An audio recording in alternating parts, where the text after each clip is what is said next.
Tonight on Project Runway All-Stars, things are getting wild. We're going to the zoo, we got a case of a copycat, and you know someone's going home. Plus, we are Skyping in with contestant Dimitri. It's all coming up next. You're tuned in to AfterBuzz TV, the ESPN of TV talk. Now, let the buzz begin. Yes. So good. Don't you just feel something? Yeah. When you feel that? Oh, yeah. When you hear that? Life. So appropriate for this episode. What's up, everybody? Into the This jungle. is Project Runway, the after show, All-Stars edition.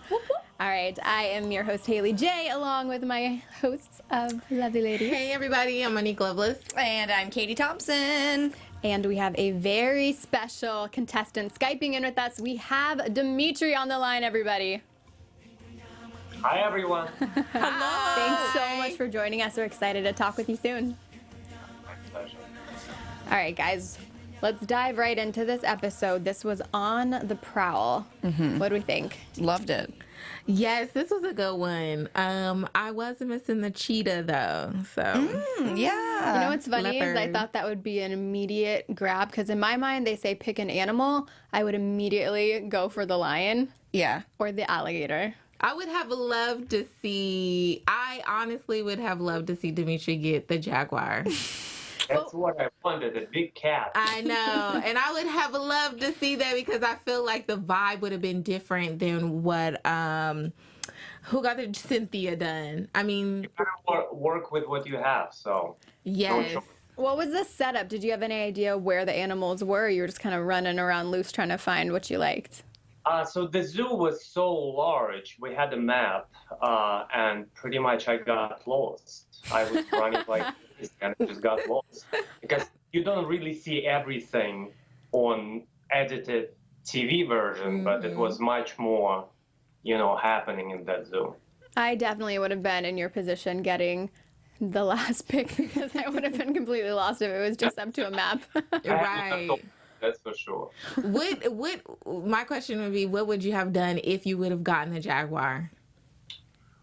Well, you're always in a moment when you get a challenge or a theme, and then it all depends on what you find at mood, because sometimes you have an idea, but you cannot find the specific fabrics that you need for it. So then you have to improvise, and then you have to come up with something else. So it all depends on materials, really.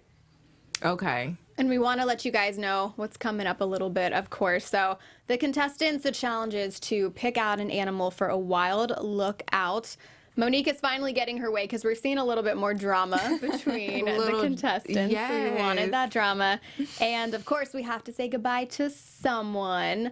Now, we want to also get into our segment, our special segment, Pass or Purchase with Dimitri later. We are going to actually switch it up a little bit. We're going to go through all 6 looks, and we're going to tell you which ones we pass or purchase on. This one was fun. Yes. I felt like there's a good amount that I would definitely want to purchase. Definitely. Especially with the animal. But you're right. I was expecting to see more of the cheetah print, because we're seeing that coming back now. Dimitri, you can fill us in on this.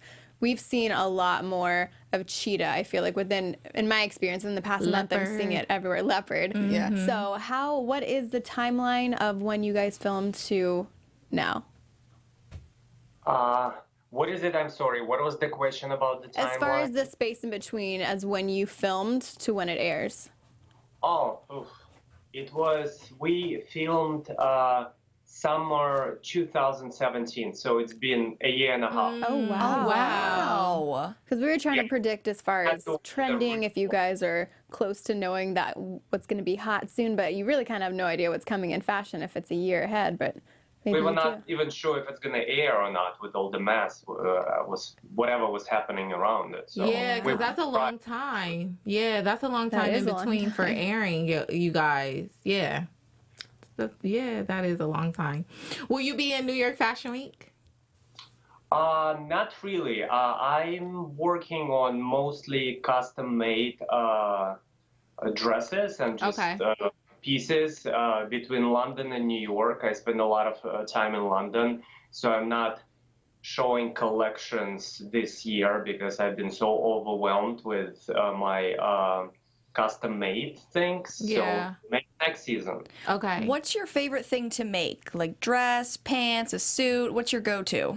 I love dresses, but in reality, I make day to night everything, outwear, suits, separates. But I do love dresses. Because you love dresses, did this challenge specifically get you excited to make a girls' night out wild look? What was your first thought when you heard about this challenge?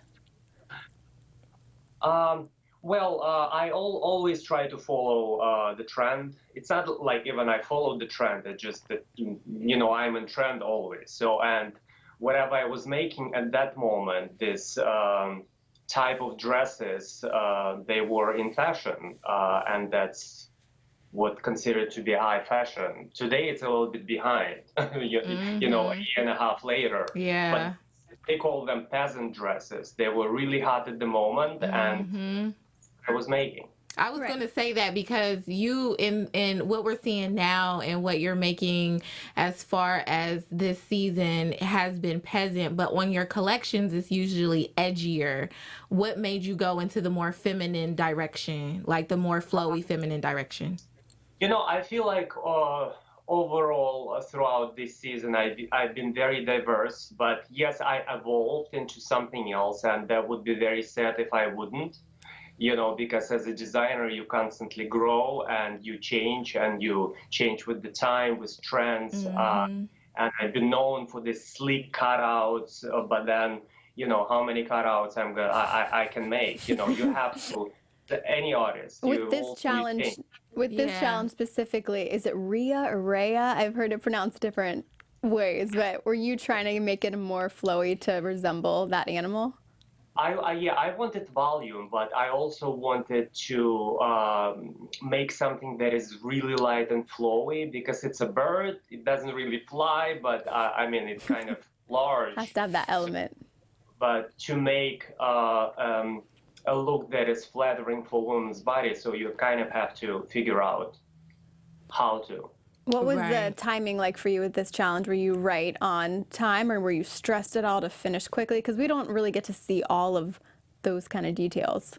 Usually we have like 8 to 10 hours when they say you have a day, but it's not really a day because within a day you have to do a television. You have to film your interviews, you have to stop when you have your critique, you have to reorganize things. So it takes a lot of time out of the actual work. So, but I always very, very focus on what I do. That's why, people say that I'm quiet and I don't really talk. So, but I can't be talking constantly if I'm working, Right. So I take every second of my time. What happens with the things that you guys create on the show? If you're like not the winner at that moment, what do you guys do with those things? I have no idea. We never see them after. Oh, wow. I was wondering that too. I would want to keep them as memories. So y'all never see them afterwards? Never. Sometimes they emerge on like where do you buy things? eBay or something. Okay. So they are available somehow, somewhere, but I have no idea where. Oh, wow. Interesting. And my favorite part was there was a little drama between you and your friend Christina. Was it Christina or Michelle? Michelle. But you kind of stayed out of it, I noticed. You just said you were quiet. Well, what my thing was she won this. Now that it's a year later, what are your real feelings about her winning the look when it was inspired by your season winner look? I was really trying to avoid that drama, and I talked to Michelle before all that happened off camera, unfortunately, because when people start talking, she approached me and we talked. I said, I don't care, it's like, I moved on from that. Do whatever you want to do. But then other designers, and then I feel like Michelle lost her cool a little bit, and she confronted me in front of the camera and put me in a position where I had to, kind of talk about it. But still don't understand why she did it, because we talked off camera before that. But I guess it was a good TV. Yeah, that must be Yeah. really a weird feeling when you think you're at a certain place with someone in your relationship, and then when the cameras are out, they kind of put on, I guess, and a you show cannot- for and you cameras. cannot escape the situation. And I Right. will always try to avoid drama, because that's not who I am. I really. think that's a good standpoint, especially being professional, going in for a job to do. You want to avoid all that, because it might be good TV now, but who are the designers in the end that are going to last because they avoided getting caught up in that?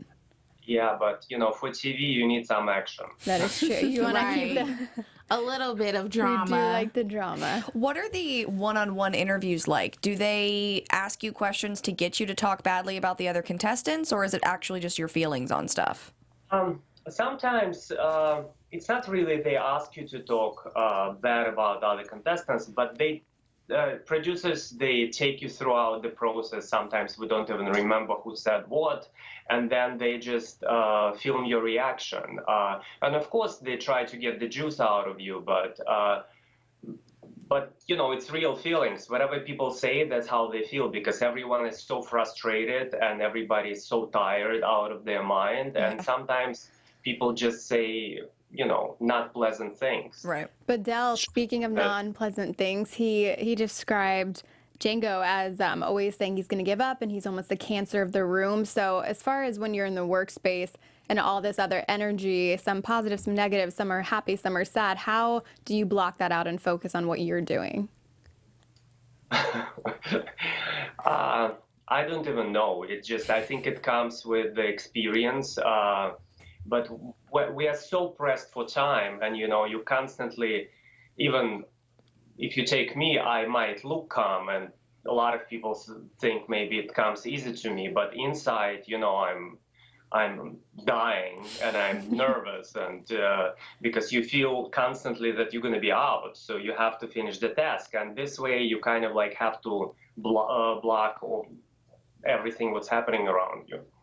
What was your feeling going back into the workroom, having already won a season and been there? Were you nervous? Were you more confident? Well, I actually won 2 seasons. Oh, Because my bad. you won season 4 and 10, right? Yes. Got And it. I did not, it's not like I did not want to do this season, but I said no to it about 3 times. Oh, wow. Because I was very busy with what was happening in my life. But after talking to executive producer of the show, and he explained me that it'll be all international winners, and it's this global exposure, and what do I have to lose? And then, he convinced me, and I actually had a good time filming, because I feel like the first time I actually had fun with designers, because we all know each other so well, and then all the international designers were a lot of fun. I mean, the production of the show, it's a separate story, but I had a good time with the crew. And is what you seem to be the designer that everybody is looking to in this season, even the judges. Who is one of your favorite designers out of this group of people? They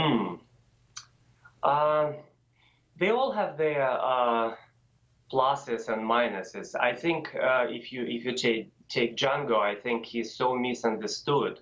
But I thought he was so creative and so fresh. Probably he's not made for this kind of pressure, for this kind of time limits. But I think he was very, very, very interesting for me. I think Bidel from Canada, his techniques were very, very, very good and very strong.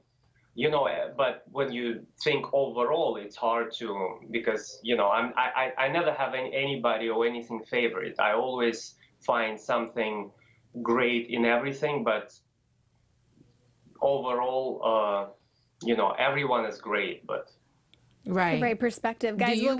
Do you win this season? You got me there.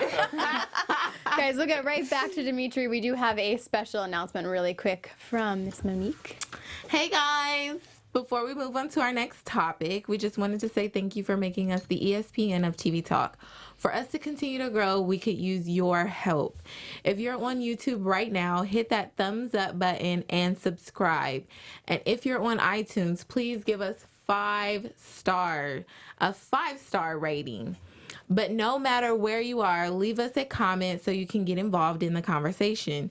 Being a part of AfterBuzz TV has meant so much to all of us, and we truly appreciate you supporting us in doing what we love. Don't forget to tell your friends and keep enjoying our shows. So, Dimitri, we couldn't get the answer out of you, but of course there's always a winner and loser of each episode. Who were you most? We lost Julie this week. Who were you so sad, especially to see go? I think Julie from Australia. She was the light of the room always. She always was laughing, and she was in a great mood because it was very refreshing to see somebody in that environment being so light and so upbeat all the time. Now, do you stay in contact with any of your contestants? Yeah, we actually have a group chat with Michelle, Anthony, Anya, and Sean. Oh, nice. So, do you guys bounce ideas off of each other? No, we just trash each other. Well, it's nice to be able to kind of separate that. You don't always have to only talk about fashion. Just also being friends is nice to have that companionship. Yeah, we all live in different places because not a lot of designers. I think Sean is in New York. I see him in my neighborhood all the time. But the rest of the designers, they're not. They're all over America, all over the world. So we just communicate via text.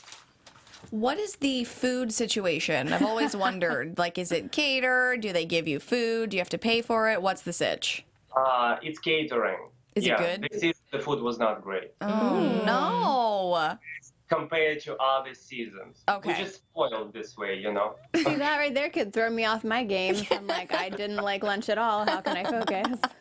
Right. Because nowadays, everybody is so health-oriented. Like, Right. people are vegetarian, vegan, fish eaters, everything. But then when the choice is limited, you know, sometimes you don't know what to eat. Yeah. Surprised they wouldn't have more options because most people these days have some type of restriction in their diet. Right. Especially out here in LA, like everyone's got something going on. Crazy. Everybody's gluten-free, right, in LA? Right. Gluten-free, no Yes. meat, everything. Oh, man. What did you think about the judges for the All-Stars? Different from when you were on your seasons. Like, you had Heidi, you had Michael Kors, you had, like, all of these. Yes, on season 10, but then I had the same judges on All-Star season 4. Okay. So I'm familiar with them. Okay. Do you ever get irritated based on maybe not thinking the judges have the right credibility to give you the advice that they're giving you? Do you ever think, like, who are you to tell me? Do you know what I mean? Yes. Right. My problem, especially now being, I am a professional, you know, and I'm a very hard critic on myself, first of all, and everybody else. And I was teaching at Parsons for 2 years. That's the school I graduated from. And then when the guest judge has nothing to do with fashion, sometimes, and when somebody like that giving you a critique and in a way that is not very kosher, How do then, you you stay know, so calm? Right, That would right. drive me crazy. Yeah. Right. it makes you a little bit nervous. I do have a question for you as far as your collection is absolutely incredible. Like, there's so many dresses that I would love to wear out any second. What is the personality you have in mind when you're creating? Who is she that you're dressing? You know, it's an interesting question. Today's fashion is so diverse, and you know, it's all about personality. So, and everything is based on a client. I have very diverse group of women that I work with, and I just, you know, follow their needs and their body types and their kind of like preferences. Of course, when I do a collection just for to show, then it all depends on my current mood, my inspiration, and whatever I want to say. And this is always a fun question, especially for fashion people. You know, fashion is always recycled, especially in a modern way. What is something that you look forward to now or in the future that you want to come back or that you would like to bring back? I would love to bring back the elegance. Even I know we all love to wear, sweatpants and be comfortable. But I feel like even being comfortable, you can still look elegant and put together. I think that's what I always try to do in my work. How do you feel when they tell you, because I feel like you've gotten this critique a lot, when they tell you that it looks like an ice skating costume, or there's too many tassels, or it looks like a dance costume? Have you thought about maybe designing some ice skating stuff? Because I love it. I do a lot of details and a lot of kind of like embroidery pieces and appliques, and depending on and sometimes people, especially when I'm in the process of making something, sometimes people, if they don't quite understand where I'm going with it, so the only thing they see is a costume. Yeah. I don't think you can do any wrong, though, in my eyes. I love everything you make. I'm always like, no, don't critique it. It's amazing. It looks great. So, but if you look in today's fashion, what's shown in Paris and London that I'm constantly visiting, it's a very interesting era in fashion. Yeah. So it's not about minimalism, that's for sure. right. So talk about your inspiration a little bit. Does it come very easily to you, or do you get in ruts sometimes, or you have to take a few days to step away? How does that work? Yeah, on Project Runway, there are no few days to Right, to step that's away. true. Well, the inspiration,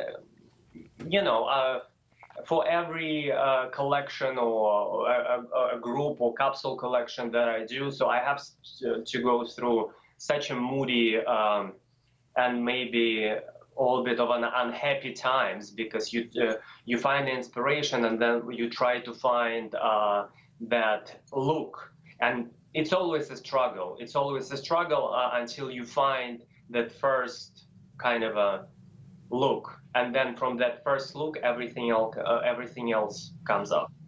Yeah. It's just getting that start. Who is one of your favorite designers? Like, for instance, you're bringing up Paris. I love Beaumont. I love Olivier Rousteing. Like, everything he does is always the next level.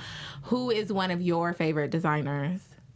Again, and it's absolutely true. I never have anything favorite. I appreciate the moments or the details, or I can love like one look in a collection, for example, even Beaumont, and then the next look I would be like, oh, I can't stand it. So it's always about the moments. So I'm very eclectic in that way, and that's how I get inspired. So I like that. Do shows inspire you? Do you go to shows like the runway shows? Do they give you inspiration? oh, absolutely, especially when the designer presents his collection in more kind of a theatrical way, which is amazing, and not everybody can afford it. And I feel like that this way you can really express your vision, and you can really show your soul or your mind, open your mind with it to other people. When did you know that this is what you wanted to do? Were you a kid? Were you a teenager coming out of school? Since I can remember myself, it's not like I even wanted to be a fashion designer. I knew that's who I am, because since the age of 5, 6, I was already sketching, and it was fashion related. My dad is an artist, and I have it from him. He's an architect. That's probably why a lot of my early work, a lot of architectural influences was there. So, but I never chose to be a fashion designer, really. It chose just- you. Yeah. Dimitri, we want to get into our special segment with you. So, like I was saying earlier, this is pass or purchase. We're going to show the top 6 looks, and we're all going to give our input on whether we would buy it or if we would pass on it. So, we want to see, and you got to be completely honest. It's a year later, so they can't get mad at you. We're going to go through the looks, and you'll tell us if you'd want to buy it or pass on it. Okay, guys, but I can't see you. Okay, we're gonna help you describe it as it comes up. We'll say, I don't know if you remember we'll say the name. I don't know if you'll remember if they made that, but we'll help describe it. Hopefully that brings it back for you. Okay, A make it work moment. Yeah, we'll see how this goes. Right. All right, so first up we had, is that Anthony Yes, Ryan's that is look? Anthony's. So Anthony Ryan had that long layered, his was an owl inspiration. A lot of people said it looked like a zebra. There's no owl in that to me. Is that bringing anything back for you, Dimitri? Do you remember it? Yes, I do remember it. I think it was one of his best works. Yeah. But he does this type of pants and this asymmetrical tops with like tails all the time. It's not the first time that he did it. But I love the fabrication, and I did not see anything of his inspiration, but the look was very clean and very sophisticated. I agree. I liked this. Right. I definitely liked it, so I would say purchase, but it would be a daytime. It would be Yeah. a daytime look. It's like a brunch. Because I did love the colors, and even though he took I know you say you don't see owl, but he took Yeah. the traits of the owl and Right. made it more into the fabric instead of making it look exactly outside like the owl. Yeah, So yeah. I feel like the daytime look I would purchase. Yeah, I would purchase it. I feel like my boobs wouldn't look great in it, but I'll give it a purge. Yeah, I'll do it. Those can always be worked on. Next, we got Sean. Sean had the giraffe, and he had the model with the bun heads, and it was not that one, I liked it. there we go. I did too. So did I. The judges were like, no, and what's that sash piece? Yeah, what's funny is we see that cut more now, so that to me wasn't a weird cut in the middle, but Alyssa Milano, she did not like that And they at all. said they didn't like the fabric, but I loved the fabric. it I did too. Yeah. I thought it was cool. I did too. I would say purchase. We're going to purchase that one. Next, we have, you might know this guy, Dimitri's look. So the critique was that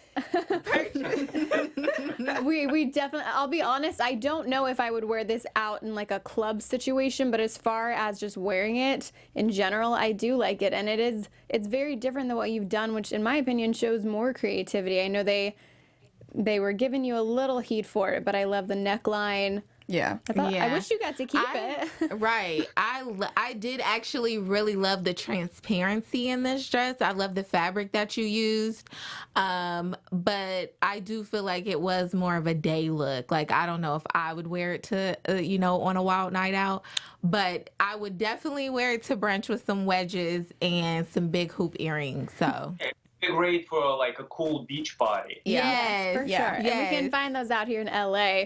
But if you want to go to that club, Michelle's look, this is one of my favorites, I will say. She actually had the winning look. She had that low cut, detailed. What did you think of that one?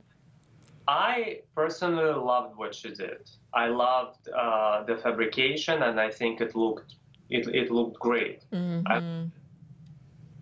I did too. I just thought it was a very unique piece. It almost resembled stained glass to me in a way. It ruined it for me, though, with her attitude of the way she brought up the Dimitri stuff in the workroom in front of everybody. That wasn't But necessary. who knows? Maybe producers were whispering something in her ear to get her to do Maybe. it. It is beautiful. I don't know. All of that is in the workroom, but this dress was amazing. I do like like that. the execution of it, how it was just put together, and even just like the thought, the plan out of where she kind of stepped out of the box with the colors and things like that. I love this dress. I was glad she was the winner because I felt like she was the winner too. So I said purchase. I would definitely purchase. It had a great TV appeal as well. Yeah. Yes. And we gotta hurry up a little bit here. We know poor Julie had to be sent home. I just think that look, I mean, she had an adorable monkey. I think she was having more fun with flirting with a monkey than maybe she did making this dress. It didn't Yeah. exactly Those hip things. come across to the judges. Yeah. I said well executed, boring, and didn't like the proportions. It looks like a saddle on a horse, the things that come off the side. Like, it's just not, I'm not with it.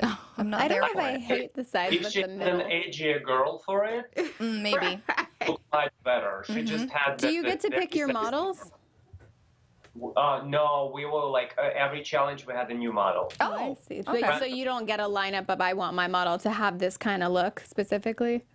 No, just before the challenge, we get the card with the model, and like we already knew the models because we saw them working with other designers. So, but we don't get to choose. Okay. Interesting. And then last one, Django's look. He had the lion, which, I mean, it made me scream, that's for sure, but I did not see this resembling a lion. It's just so like Aladdin in the pants. I don't understand. This, Dimitri, I definitely agree with you. I feel like he's not understood. This is what I said. I thought that this did not go with at least a lion. That didn't give me lion bold feel, but I definitely respect him as a designer because he definitely steps outside of the box and creates something totally different than you would ever think of. I feel like it was more with the energy. That Yes. energy, power he was trying to project, not necessarily the look of it, but he had some execution problems for sure. Yeah, I definitely agree with that. This one, I would say pass for the actual challenge, but I would actually purchase that. I'm a thicker girl, and showing up top is better than showing down bottom. So when it's a little more voluminous and it gives that feel of like a pant / skirt, and you got these cuts, like it would look a little bit better. Yeah, That's a great I'm thing, pretty sure too. for the right girl, it would work on the right girl. Dimitri, we want to thank you so much for Skyping in with us, giving us a little behind the scenes that we don't get to see. It was amazing. My pleasure, guys. Yes, My pleasure. thank And you. best of luck with your collection. I have no doubt you're going to go so far with it. Thank you very much. Thank And you. where can Keep watching. we find you, Dimitri? On Instagram, on Facebook, on Twitter. And it's just your first and last name. So if they watch the show, they can just find you by your first and last name. Dmitry Sholokhov, all over the place. Yeah, I'm everywhere. Perfect. Thank you so much. You have a good night. Thank you very much, guys. Good night. Bye. I hope he wins so much. I do too. That was too fun. Oh my All gosh. right, guys. Well, we got to get going, but I know the next episode is going to be crazy because they're doing red carpet looks, and that's Yes. going to be My face. With sparkle. And with it's like award season, textiles. and the best for that to be airing right now. But thank you Yes. guys so much. We hope you had fun Skyping in with Dimitri, as much fun as we did. I am Haley J. You can find me at HeyJ, HAYJ_. And I'm Monique Loveless, and you can find me everywhere at Ms. Mo Loveless. That's MS Mo Loveless. Also, make sure you check me out every Monday at Total Bellas at 6 p.m. And be on the lookout because I'm going to Fashion Week. So, MoniqueLoveless.com for all your style tips and tricks. You can find me everywhere social media wise at Little Baby Kate, and check out my podcast. See you next Tuesday, every Tuesday, and you can find that at katiethompson.la. Bye, guys. Bye. Our founder, Keven Undergaro, and me, Maria Menounos, would like to thank you for tuning in to AfterBuzz TV. Remember, we're not just the first, we're the biggest in the world, and we're the only destination for all your favorite TV shows. Whatever you crave, we've got it. So go to AfterBuzzTV.com and check out our lineup. Buzz you later. The views expressed herein are those of the hosts only and do not necessarily reflect the views of AfterBuzz TV or its owners or principals.